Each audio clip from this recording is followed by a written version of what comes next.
Hello guys, hope you're doing well. So I've been wanting to do this video for a little while, but I've never really found firstly the time and also the exact thing I'm looking for. I've been trying to plan different things regarding this topic and nothing really ever came together. Um, I've got a whole script here, but to be honest with you, I think this video will be better and more authentic if I don't look at anything, any script or anything like that, and I just kind of speak as my heart thinks of it, as it comes directly from the heart, if that makes sense. Um, I've been having this weird feeling lately that everything seems worse, and I know it sounds a bit vague and a bit weird, but just sort of hear me out. It seems like or no matter where you look in modern society and in modern culture, in modern art. I don't mean art in the well as well, but not specifically sketching or drawing. I'm talking about anything that has an artistic root or artistic involvement. It seems to be getting worse, or it seems to have gotten much worse than where it came from. And we're going to look at a few examples, but I'm talking about movies, I'm talking about architecture, I'm talking about interior design, I'm talking about gardens, I'm talking about even entertainment and football as a weird example, but it's a valid example. Cars, almost everywhere you look, it's like compared to its original form, everything's gotten worse. And I don't I was really confused as to why that is. And I think I may have found out the answer. And that's why I want to do this video. Because I think it's important. I mean, at the end of the day, people's happiness and people's well being and fulfillment in life, it matters. And if everything's getting shitter, then that could explain why people are less happy. And I think that's a valid interesting discussion that should be had, and I don't think enough people are talking about it. So I'm going to talk about each sort of category and each realm where I think this is most obvious, and we're just going to sort of go from there and see where my rant takes me. It's a rant, and it's not a structured video. It's probably a video that most people aren't going to be interested in or aren't going to stick around till the end. But I'm just going to talk, and if you want to listen, then I'm grateful for that. So the first category is movies, because I think this is one that a lot of people can relate to. Everyone watches films. Everyone has seen films, even if you don't mean to. You see the trailers, you see the adverts for them. So we all have an exposure to films and to Hollywood in general. And we're going to look at a case study. We're going to look at Gladiator, the original, arguably the greatest film ever made. And we're going to compare that to its modern counterpart, because I think there's a really nice juxtaposition there. And I think it really illustrates what I'm getting at. And it's a common theme throughout the entire video, actually, that we're going to go into. So, for those of you who don't know, Gladiator, the original from the year 2000, is a generational masterpiece.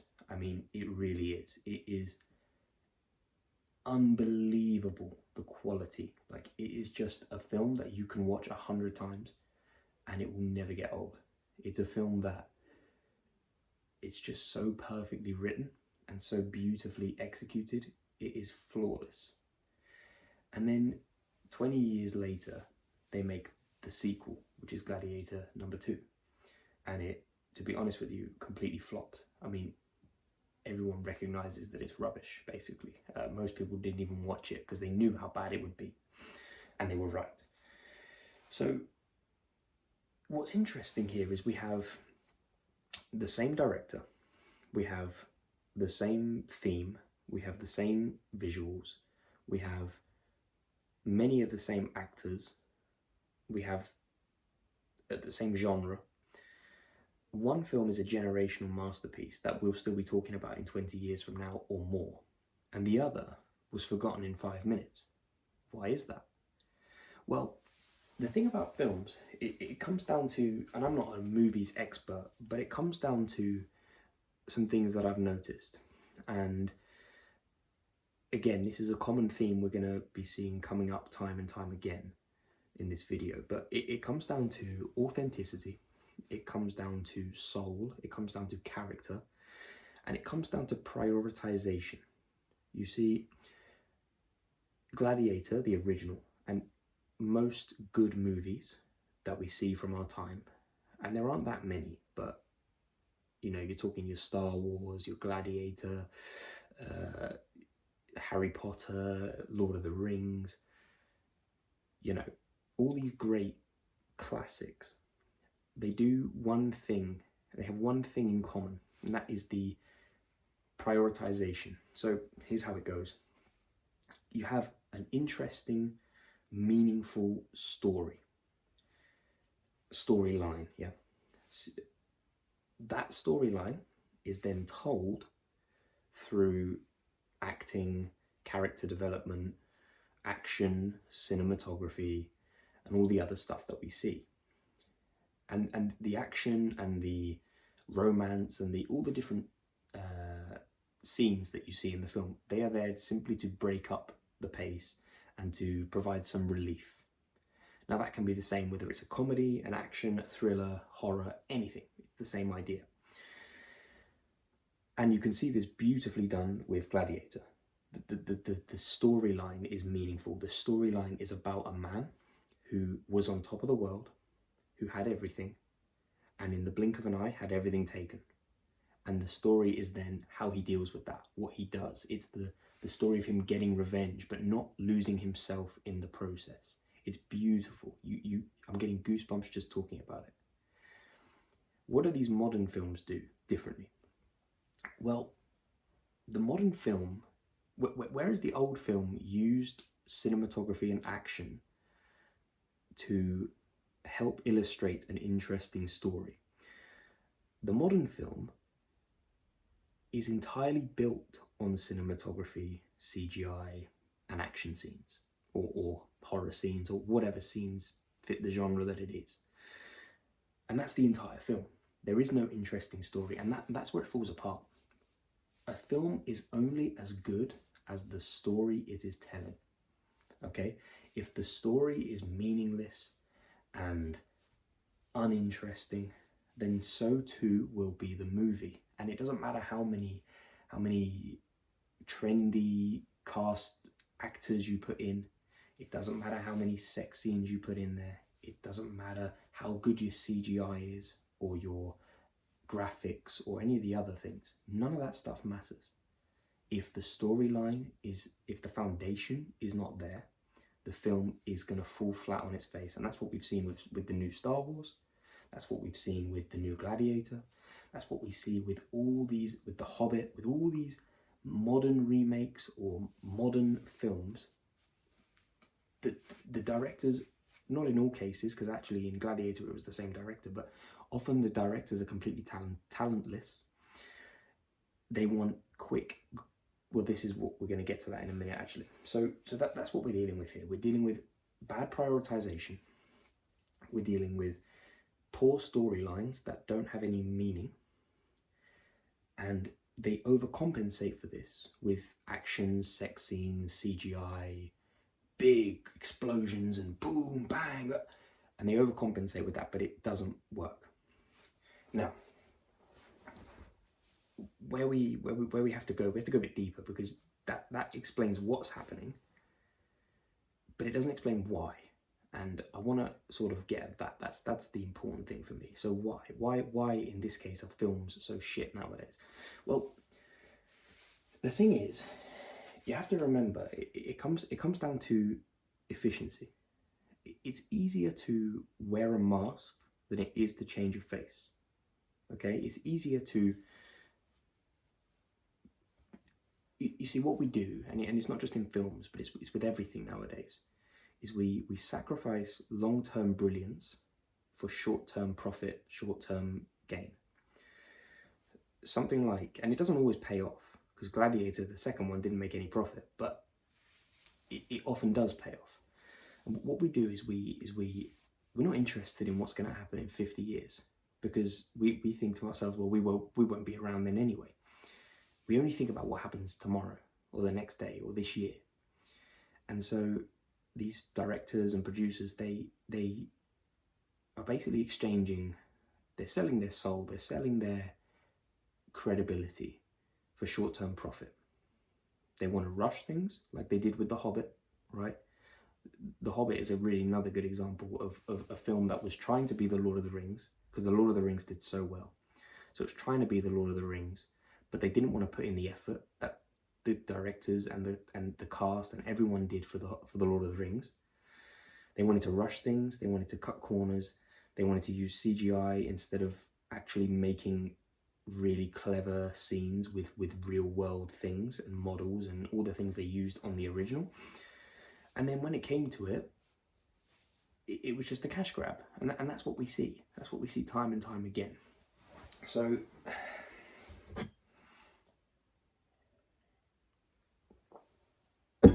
that's sort of that really is the why. I think as well, I think that morally as a society, we've gotten worse. We've gone downhill. I think that especially the moral battles that, like, for example, and Russell Crowe himself talks about this in the Gladiator. The moral struggle is the biggest part of the film. The moral battle in Maximus's head between, and there's so many different ones, but between, like I said, getting revenge on your wrongdoers whilst not losing yourself in the process, helping a beautiful lady without falling for her, and betraying your wife and disrespecting her. And there's so many moral battles going on in this film, and they're not told, they're shown. And that's another thing that modern films do, is they tell you, they lecture you about certain things, but they don't show you. And that's a real problem. It feels forced, it doesn't feel authentic. But I think nowadays, I think we're morally misaligned. So I think that I think that if they made Gladiator today, I think a lot of people wouldn't even understand the moral struggle, because they're immoral people for in a lot of ways. I think a lot of people now in the modern age, they lack the morality. And if you don't have morality, you don't understand moral struggle. And so perhaps a film like Gladiator today wouldn't be as relatable, which is a shame.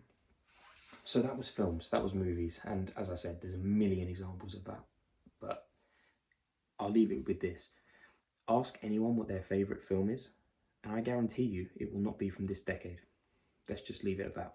The next thing, right? It seems unrelated, but gardens, what a random topic, right? Well, have you noticed, see when I was growing up, when I was a kid, and I still remember this because it wasn't that long ago, the garden for me was my favourite place in the whole house. I loved it. You go outside and you get the smell of freshly cut grass. You go around and you see the bushes and the trees and the leaves on the floor or on the trees, and the birds and the insects. And I would dig in the ground, and I remember finding worms and finding bugs and beetles, and it's just such an enriching experience, especially for a kid, but also for an adult. And as I've gotten older, I've actually appreciated those things more now. Have you noticed that the modern garden doesn't have that anymore? It's become a concrete jungle. It's become just devoid of life. It's the same thing we're seeing in films. It's the same thing revealing itself, the same demon revealing itself in different areas and aspects of our life. You know, it used to be gardens were, like I said, full of life and colour and imperfection. There was, probably certain parts that were bushy and messy, and there was soil on the floor, and there were bugs, and there was an ant's nest, and, but it was nature. And that's the purpose of a garden. The purpose of a garden is to bring nature into your home. Is to bring the wilderness into literally your own backyard. That's the purpose of a garden. But what do we do now? And I've seen countless videos of this on YouTube, of these transformations, where it's like they turn a garden into, half of the garden is just patio, boring, square, grey paving slabs, and the rest is AstroTurf. plastic. And it deeply saddens me, to be honest with you. It hits me on a level that's so deep. And it's like, I came up with this phrase earlier when I was planning this video. It's like, there is no point poisoning your food in order to preserve it. Okay, there is no point destroying your garden, replacing nature with concrete and plastic, just so you don't have to maintain it. Because then what is the point? What is the point in poisoning the well to stop the enemy drinking it? You've defeated the purpose. A garden, as I said, is supposed to be filled with nature and with life. What's the point? You know, you've transformed your garden, you spend £10,000 and you've turned it into a Wetherspoon smoking area. What's the point? For me, and I'm redoing my garden at the moment, I'm doing it from the ground up, and I'm vowing to never turn it into this concrete, plastic, lifeless place that we see nowadays. I'm going to make it nice. I'm going to make it a place where animals can actually come and go and live. It's going to be biodiverse. It's going to be warm, friendly, somewhere I can actually want to sit out in. And it's one of those things. We talk about gardens and we talk about specifically like the AstroTurf. It's a really good analogy for what's happening in general. And again, this might sound completely crazy and you might think, where the hell is this guy going with this? But just bear with me. Here's how the thought process for AstroTurf in gardens came about. And I'm not saying this is exactly what happened, but this is how I imagine it. So, and we do this everywhere. Us modern people who think we're smarter than everyone else. This is what we do, and we're wrong most of the time.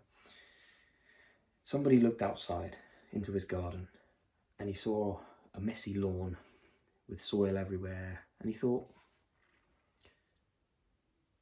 I can make that lawn and it will be just as green, if not greener, if I just make it with plastic. So he dug up his lawn and he put plastic down instead. Now, the problem is, and this is where we go wrong in our modern society, is we disregard everything that makes something meaningful and makes something useful. We throw all that down the toilet and then we wonder why it doesn't perform the function properly. You see, the purpose of grass is not to be green. The purpose of grass, the reason we like it, the reason we have it in our gardens traditionally, is because it smells nice, it's good for the environment, it's soft, it stays cool in the summer, it's a home for nature. Birds love it, bees love it, insects love it, beetles, ants, worms, everything loves it. And it is homely. That's why we like it. It's not because it's green. So if you get rid of all those things and you put a plastic, I wouldn't even call it grass, plastic rug down instead, you defeat the purpose of having grass in the first place. And it's not just grass, it's plants. I hate fake plants because, again, what is the point? You may as well have nothing, because the purpose of the plant is not to look like a plant. It's to provide a home for nature. It's to provide smells and scents and good, clean, fresh air. We are destroying the most important thing on this planet, which is nature. And we're doing it in the forests, and we're doing it in the sea, and we're doing it in the jungle, but we're also doing it in our own back gardens. And it just absolutely sickens me. And I'm not even one of these environmental freaks. Like, I'm not a Greta Thunberg. I can't stand her. But it baffles me that you spend all day in a concrete jungle in the city when you go to work. You sleep indoors, you eat indoors, you watch TV indoors. You're probably watching this video indoors or on the toilet. We have one place in our lives that we go to regularly that is actually natural, and that's your garden. And you want to turn that into a plastic concrete collage? And not to mention, aside from all this meaningful shit, all this emotional shit, it actually performs the function worse. Like, you have no drainage, so when it rains, it floods. If you have a dog goes out there and it wheezes on an AstroTurf, the smell and the color stays there forever. It doesn't matter how many times you wash it, it will come back and it will stay there. It's hot in the summer. Have you ever walked on AstroTurf in the summer? It heats up your entire garden. It's an unpleasant, overwhelming heat, plasticky smell. It's just horrible. But people do it because they can't be bothered to cut the grass once a month. It's just unbelievable. So yeah, that's gardens for you. Another example, architecture. Architecture is a great example. And it's another example of where we as modern people think we're smarter than the people that came before. So we ignore all the pointless stuff they did to make something more efficient. And then that something becomes 10 times worse than what they produced. And we wonder why. We went from the Colosseum, from the Taj Mahal, from the Buckingham Palace, the Pyramids of Giza, all the cathedrals you see in Europe. I can go on forever naming things. We went from that to Grenfell Tower. We went from that to the concrete blocks we see these days. And they're not even cheaper to make. This is the crazy thing. They might be cheaper at the point you construct them, but in the long run, they are way more expensive. And architecture is one of those things, it deserves a completely separate video. Like, it deserves its own video. And I don't want to go into too much detail because this video is long enough already, but the area you surround yourself in matters, right? And this cannot be overstated. If you take a person, and I'm going to show you 2 images on the screen and see what you think, just to prove my point. But if you put them in a shitty concrete estate, and you take that same person and you put them in a nice plaza with old decorative ornaments and buildings and everything looks nice, the mood completely shifts. You've gone from a place you don't want to be, that you're not happy in, that you want to get out of, to a place that you could sit in with an ice cream and chill out and just enjoy the view. Now, it might not sound like a big deal, but it is a big deal when every aspect of your life is spent in that area. So people would be happier, people would be better, crime would go down, everything would be better if our architecture was better. And again, I promise you I'm going to do a separate video on that because I've got way too much to say when it comes to architecture. It's one of my biggest, the things that keeps me most angry, and a lot of things keep me angry, but this is one of the biggest. So I'm going to do a whole separate video on that, so please, if you're interested, let me know. But yeah, architecture, it's gone downhill. It's gone vastly downhill. It's like every single aspect of our life has lost its flair, has lost its thing that makes it better, and the thing that makes it different. It's diversity, it's individuality. Today we have fake diversity. We have diversity of, oh, I'm a different thing to you, or I look different to you. But that's not diversity. I'm not interested in how you look. I'm not interested in what you call yourself. I don't care. What matters to me is what's in the inside. And what makes you different as a person, your expression, that's what's different. That's what's true diversity is. And it's just, I don't know, man, I look around and it's just, everything feels plastic, everything feels fake, everything feels like it's wearing a face, like it's wearing a mask. Like if you just scratch the surface a little bit, everything looks the same. And there is actually a name for this, but I can't remember what it is. I think it's something like convergent evolution or something like that. There's a name for it. And essentially what it is it's the idea that efficiency wins in the end. It's the idea that when a system starts out, you get variation. You get and this is analogous to pretty much any aspect that we've talked about today. You can relate this to architecture, to culture, to movies, cars, gardens, interior design, anything you like. When something is starting out, there's a lot of freedom to explore new things. So people do, right? You get different, if you go to different cultures, you get different buildings. You go to different cultures, you get different movies, different genres. Like there's so much room for exploration. And what eventually happens is efficiency wins. So over time, ideas that are less efficient, even if they're more beautiful, more meaningful, better, if they're less efficient, they lose out and they die out. And what you end up with is everything evolves into a crab, and that's kind of the joke. You've got all the sort of diversity, all the variance, all the difference disappears. And that's why when you watch films, you know what they're going to say next. You know, I can predict certain lines in a film that I've never seen before because it's so fucking predictable. That's why doesn't matter which city you go to, Dubai, London, Sydney, they all look the same. You can't tell anymore. That's why football, even this is an example, another one, football, all teams now have to play the same way. All players have to play the same way. They're all just cogs in a machine. Whereas before, back in my day, and I say my day because this day is not my day. I'm born in the wrong day. I remember watching Messi and Ibrahimovic and Ronaldo and all these players, and they were just so, like, they weren't always perfect. They didn't always score. You couldn't guarantee they were going to play well that day.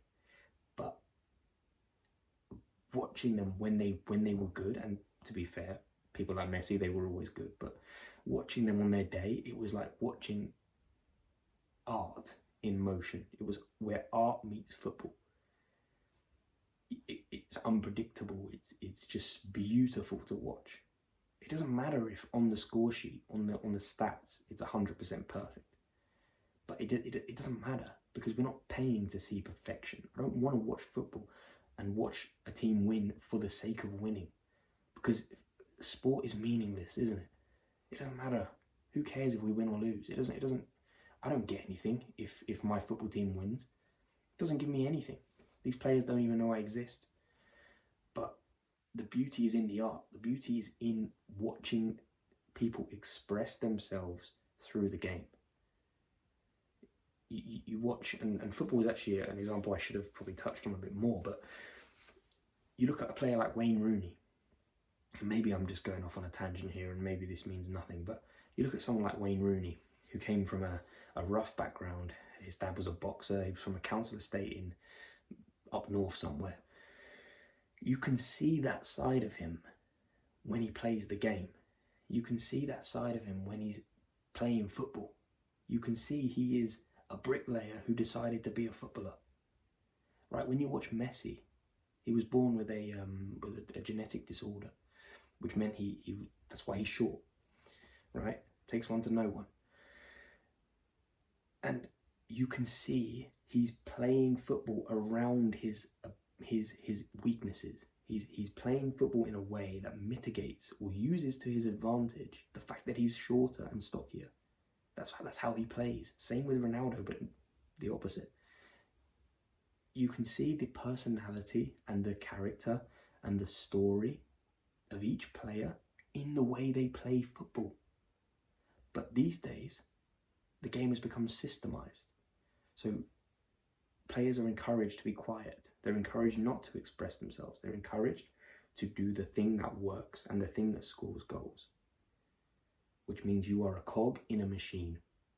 You are a number on a spreadsheet, and you do your job and you go home. And it's effective, guys. It's effective. Okay, how many times did City win the league? You know? Because they got the strategy before everyone else did. They realised that before everyone else. They realised that if you play football as a team and as a machine, you will win every time. And they did. They won by a mile. Now all the teams are doing it. So you watch. There's no more there's no more loyalty. There's no more expression.